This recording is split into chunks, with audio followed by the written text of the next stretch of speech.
Good morning. My name is Michael R. Roser, and I am co founder of Strategic Life Coaching, LLC. Please visit us at our website at abundantlifeslc.com. Today, I wanted to talk a little bit about humility, and it's something that I wished early on in my life that I could purchase somehow.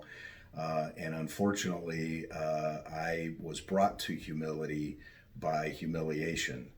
And I strongly suggest that you guys attain humility, which is one of the greatest assets I think a human being can have by different means.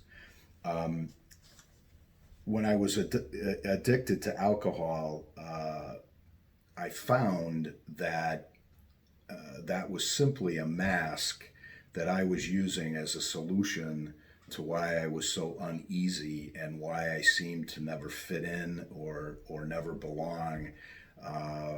It was something I really needed to work on. So, as a process of rebuilding my life and amending my life, there's a step in the 12-step process of a spiritual life that is very enlightening.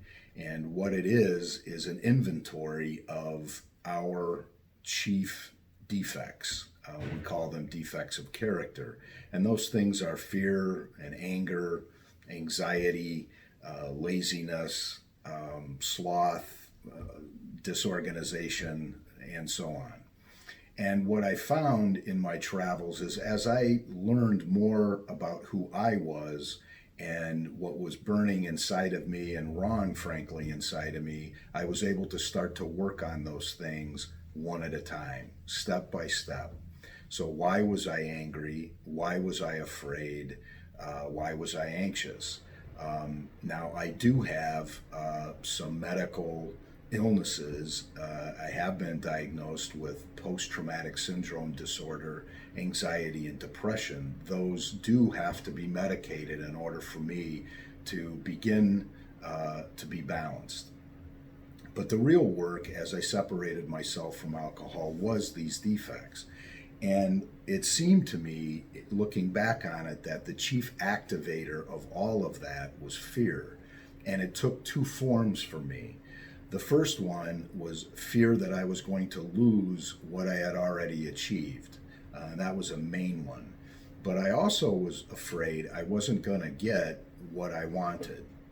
And I mistakenly thought that what I wanted was quantities of things: more cars, more boats, more houses, more savings accounts, more IRA money, and so on. And as I pursued that, to the problem with people around me, meaning that I was so concerted in my efforts to gain more material things, I left my relationships behind. And so, as I went through this process, I started to gain some humility in that I have flaws. Those flaws need to be worked on.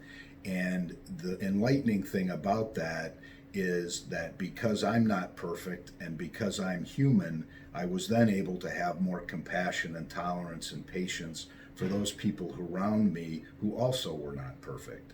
And I was very good at telling you all that you needed to fix in your life without being able to look internally at the things that were wrong in my life. And that was a very, very bad spot to be in my life. And so, again, I encourage everybody to get into this process of enlightenment, to look at what your chief activators are in your life and what are those blocks to becoming the person that you want to be and living an abundant life. And I will say this, as I needed more help, I had to also spiritually turn to God as I understand God to help me and to direct me in my life. And what I'm finding now is the peace and serenity that I have, that I'm not any longer in control of outcomes, has been very peaceful to me. What I am responsible for and accountable for today is my effort to try to amend those character defects that are inside of me without alcohol and to become a better person relating to service. So I hope that was helpful for you. God bless you, and look forward to seeing you again as we trudge this road of happy destiny.